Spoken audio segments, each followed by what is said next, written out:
everybody, I hope you're having a wonderful day. Finally getting to do this video that I've been saying for the last week, possibly 2 weeks. Dragon Quest Builders 2 launched this past Friday, and I've been playing that on Twitch. But prior to that, for the last 70 plus days, I've been streaming Dragon Quest Builders 1 in addition to a few other games. And I've been absolutely addicted to this game. So today, I'm going to show you the final tour of my world in the Terra incognita.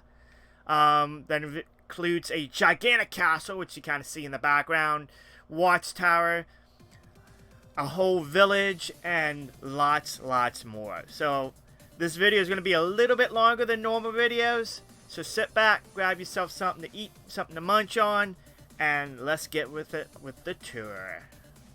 So first things first, we're going to get the castle out of the way. Castle was the first project I did on stream. There's 3 layers in the castle, including a dungeon. So we're going to show off the first floor here. We got a little fountain room here. Fountain room action. I love the fountains in this game. A lot of the floors, a lot of the stuff that I have on the first floor is my workshops in the castle. We got, the room for the herbalist cauldron and stuff like that. So even though this castle looks very nice, it's also very functional. And this helped get me a lot of the stuff out of the way. Because, the villagers will make you stuff and whatnot. The crystal balls. They're great for viewpoints on map in the first game, but they're also really good for decoration. Over here's a lot of the other workshops. Again, they're able to make a ton of stuff for me. It's actually overflowing now.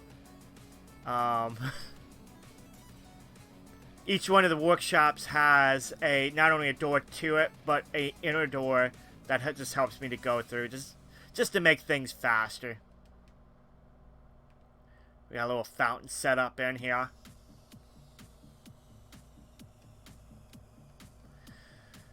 Deep back, we have our throne room. Oh yeah. Gotta love the throne room.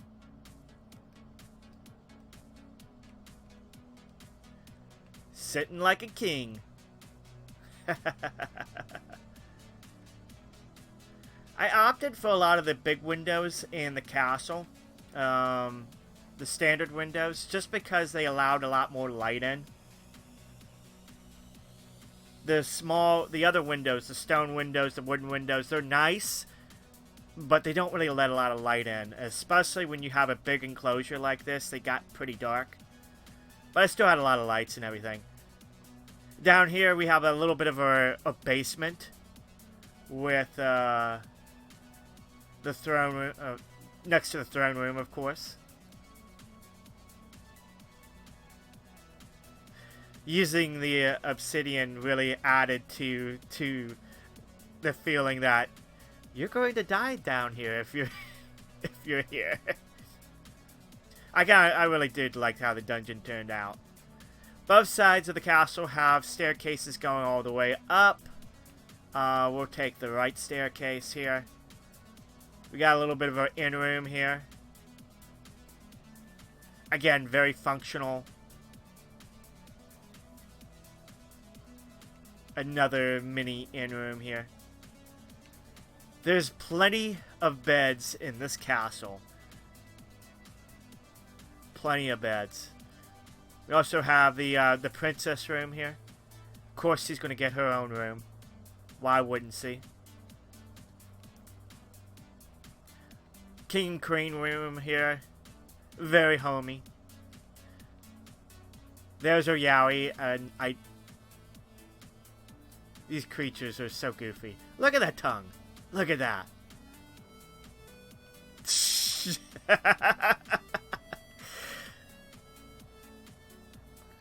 We're going to go on the other side. So yeah, right side, second floor, mostly bedrooms. Over here, we kind of have a plant room. This was a little bit of a storage room for me in terms of hoarding a lot of the flowers and plants that I needed to decorate the town. We have the color room in here. Actually, I need to put something back here. Hopefully I brought it with me. If not, I'll have to... Nope. I left it out in the field. It's a color wheel. You'll see why I left it out in the field, though, in a little bit. We have a little secret dragon altar room where nefarious deeds happen. There's always a little evil behind every castle, whether you like to admit it or not. Both sides of the castle have balconies. You can see lights. Lighting was the biggest thing in this castle. It was a huge thing, huge deal. The castle definitely took most of the time. It actually links over to a watchtower here, which we'll get back to in just a moment. I want to explore a little bit more of the castle with you guys. Third floor, which is technically our final floor here. A lot of flower rooms here. Our castle has a lot of people who have green thumbs. You know, we have a desert room. Don't forget your water.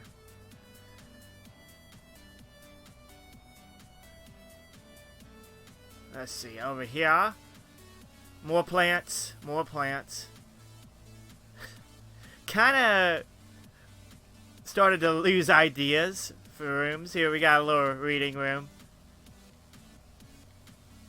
Over here, another flower room. This is where the frozen flowers tend to be. Have a little bit of a barbecue room here. Good place to grab some foods. Back here, we have kind of a what I would call a war room here. You have a cannon, a table, various notes. Further back, there's another room, and this leads to the very top of the castle. Again, lots of lights. All four corners have a lookout.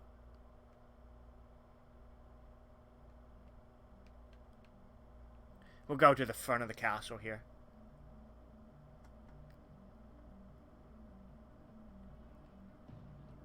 Get a little bit of lookout. It's nighttime. There's a lot of lights. Lots and lots of lights.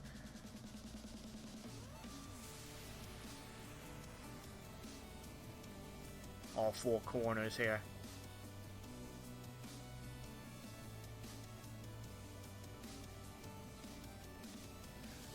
Let's go to the second floor.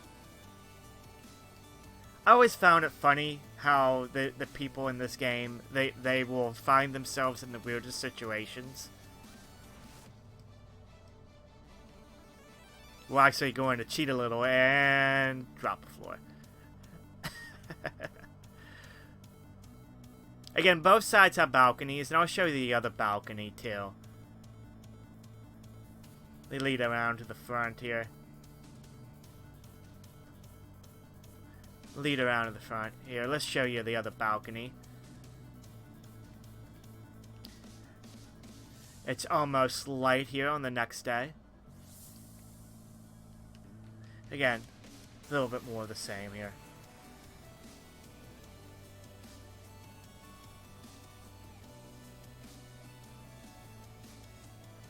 Castle wall has a, the castle has a wall all the way around it, which you'll see more when I get to the outside part here. There is a train system in this game here that I built. We're gonna go visit the Watchtower that sits on this really neat island out here. So each castle needs a gigantic tower near it. Deep back there, I have a statue of a slime there. I love the sprite work in this game, and you're going to see a lot more of that as we patrol the land here. Over here, we have a big, gigantic tower that's all decorated. The inside has a little sanctuary.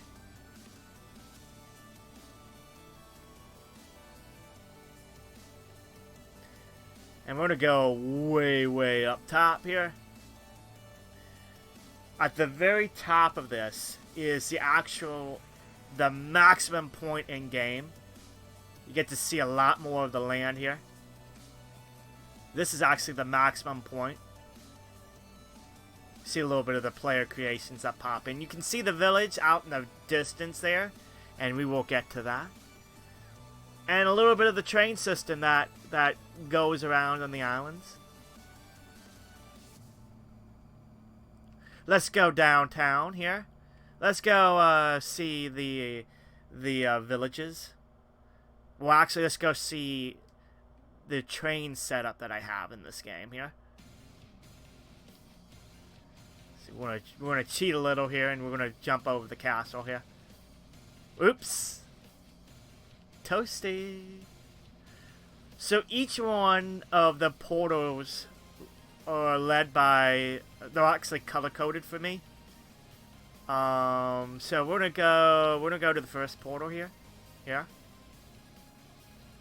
And actually this one goes underneath the Watchtower. Get to see more of that giant sprite there. Again, a lot of the stuff that's in this game here that I set up,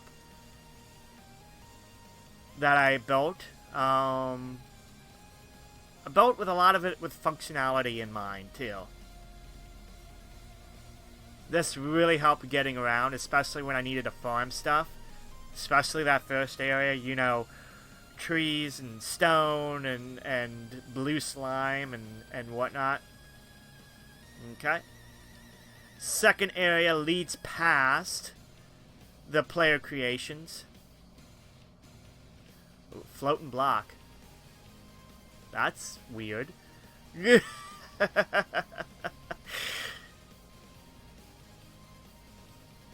And every portal here again is color coded here. I got the green portal here. We're gonna lead back. We're gonna go to the other stations here. A lot of terraforming I had to do in this game. For those who have played Dragon Quest Builders 1 and have played in the Terra incognita, you guys probably can spot dead on a lot of terraforming that I had to do in this. Actually, this leads out not only to the final platform and or pixel sprite fields, which I'll show for last. It also connects right back to the village. So it's actually a two-way train system. And then we got a final one, which I color-coded gray here. This area I needed for a lot of ash to turn into green. Really maximizing a lot of the shading in it. Which I've been playing quite a bit of Dragon Quest Builders 2 the last few days. But I haven't encountered a lot of the stuff that I took advantage of in the first game, the cladding and flooring. I'm sure that I will come across that soon, but haven't seen that yet. The last platform leads to the village. There's actually both a walkway and then a train setup here. We're going to use the train setup here and lead right to the village. One of the things I do like in Dragon Quest Builders 2 so far that I see, the game is very, very lively. And Terra Incognita for this game, you can only have 16 villagers and monsters at the same time. And if you're like me, where you've pretty much built everywhere on the island, it can get a little lonely. But anyway, here we are in the village. The village was the last major thing for me to make. The castle being a good majority of the build time, with the train system, that walkway and that kind of in between the two projects here. So when you come in, either through the train system or through the walkway there, we got a nice fountain setup. It's a slime! Over here, we have our inn, which we're going to hit a sleep here, since it's starting to turn to dark.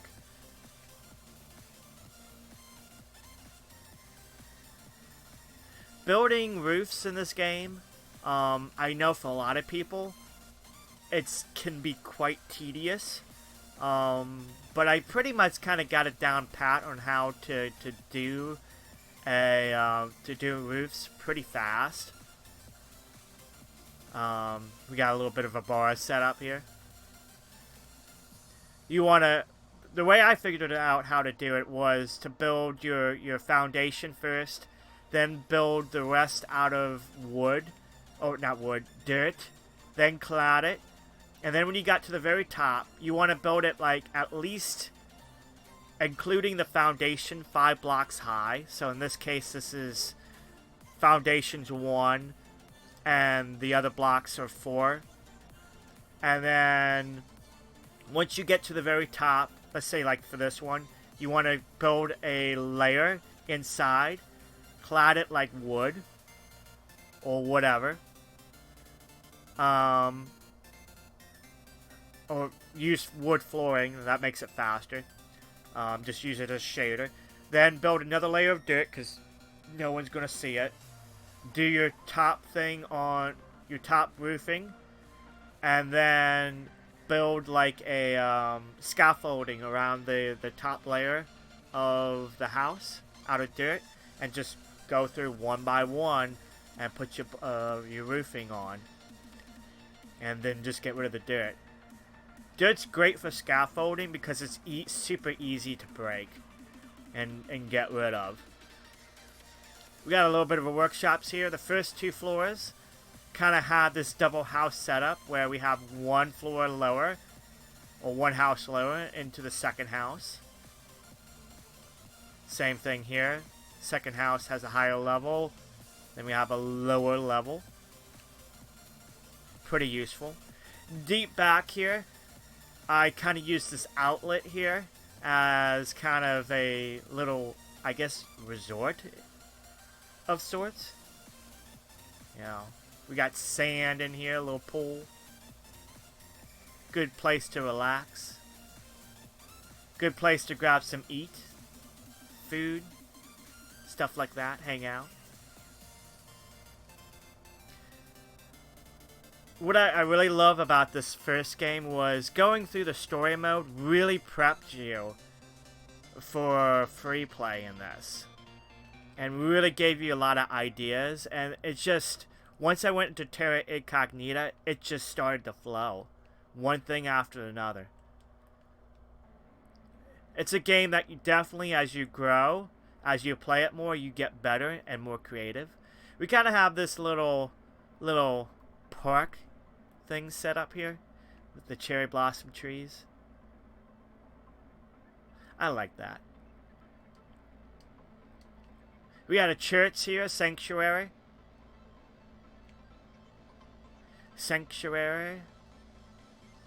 Here. We have a you can see I like the Dragon Quest slime. Had to build another one back there. Over here, we have our 8 little townhouses.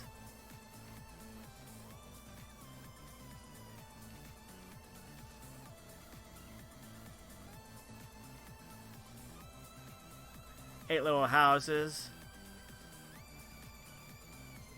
You got your stoves. You know, stool, chair, bed. Nice place to live in. Over here we got a library. Because every town needs a library. Over on the channel, on my Twitch channel is twitch.tv/GameCamiller. And every Wednesday, we all get together to do Minecraft Wednesdays. And a lot of us play together on my server. And we had just made this wonderful library and our castle in there. We have this big, gigantic castle. Over here, we got a little bit of a farm here. We got a barn set up here. 2 floors. 2 floors here. Took me forever to get wood that I actually ended up liking for the barn. We got a farmhouse here. It's wonderful. Back here, we have our farm here. You see a little bit from above here. We got cotton. We got sugarcane. Potatoes. These wonderful flowers. The hollyhocks. We got our heart fruit, which really looks like the tomatoes that are in the second game. Wheat. We got mushrooms, even though they're technically not a vegetable, but hey, they're good to have. We got our sweet peas, chili flowers, or chili peppers. Everything we need. I've actually, truth be told, I've actually had to farm a little bit of here for food. A neat trick in this game with the fountains is only a certain amount of fountains can be in operation at a time. So discovering that, I kind of built this where it kind of follows you.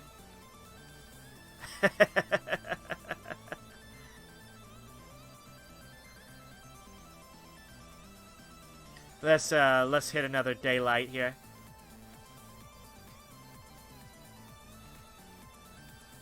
Because the last major thing, I got a little bit of the back of the village to show. But I also want to show you guys a little bit of the sprite work. So the very last week, leading up to Dragon Quest Builders 2, I did a little bit of, had a little fun in a world. Because we pretty much finished it up just about a week ahead of time. Well, actually like 5 days ahead of time. And I did a little bit of sprite work on the channel here. We got a little bit of well in the middle here. We got that a gigantic metal slime. We got a big house because I wanted to call this a mansion here, but every town has this big gigantic, at least one big gigantic house. And his and her room here. There's actually a basement underneath here, like a proper basement. Got a bit of a kitchen here. Leads down to a basement. They have a well down here. They have cannons down here because they have secrets. Lots of secrets.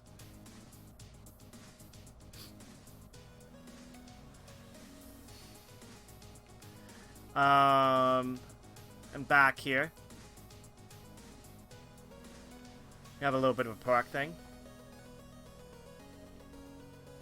Lots of trees, lots of trees. We have the hollyhock flowers that are actually around the whole structure here. You see a little bit of the sprite work here. And another little park here. Lots of greenery. Lots of greenery in the village. So, time to show you a little bit of the bonus. Hopefully you guys have definitely liked what you've seen here.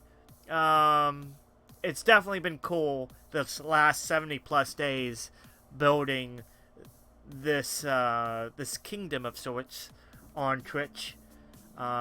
Seems like you guys have had a lot of fun with it.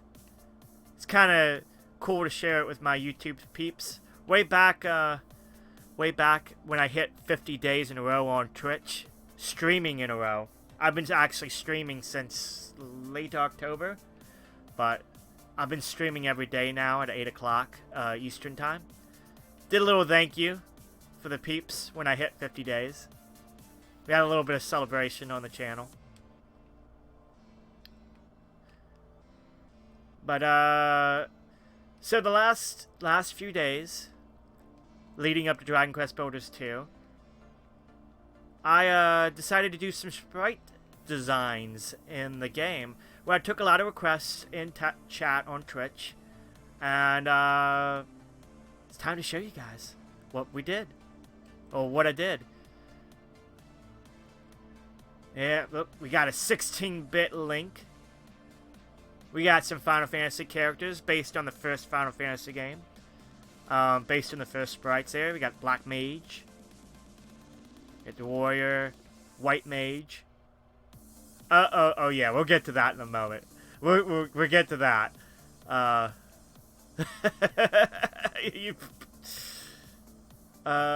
Let's see here. Did some stuff for Minecraft because a lot of the people who watch my channel definitely love Minecraft. I love Minecraft too. We got a Fallout one. That's based on the PAL Pixels that they that little light up toy that's in stores. Same thing. We got Sonic there. He looks impatient. Gotta build fast. Got a minion over there, Bob. Doing the black outlines around the game, around the sprites, definitely helps to make it pop. If you decide to do it in this.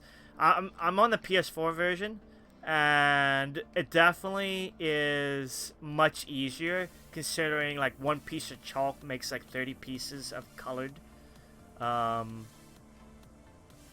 stuff from the color wheel. Colored blocks. Here we got Little Mac, who just de-headed a creeper from Minecraft. Actually had a Minecraft 8-bit sprite built here, and we ran out of space.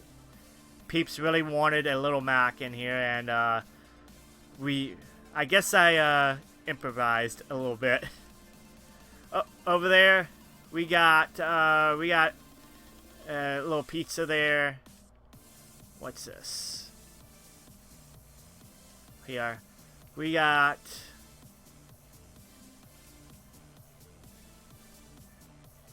this little gray square dude. One of the requests was to have him with a wand, a mustache, and a top hat.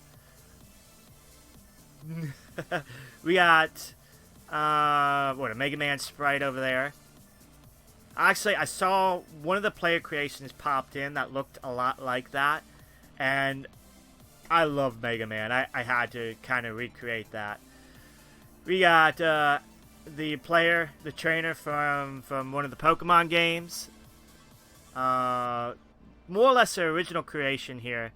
A King Slime. I guess if he was in 8-bit form. Straight back here, we got Pikachu. There. Based on this sprite from Pokemon Yellow. 8-bit Link. 8-bit Mario. There's no brown colored blocks, so I used hardwood flooring for brown. It actually works really well. Little Pokeball here.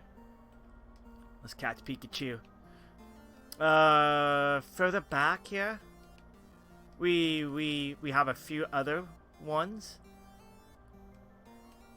We got Samus here. That one was a little tricky for me, especially the arms. Oh, we got Mew. I think it's the Pokemon Yellow Sprite version there. Pink looks a little purple in this. But that came out really nice. We got Jack Skeleton from Nightmare Before Christmas. One of the viewers on the channel there, she absolutely adores Nightmare Before Christmas. We also got Hollow Knight here. Any Hollow Knight fans out there? The little sprite work there.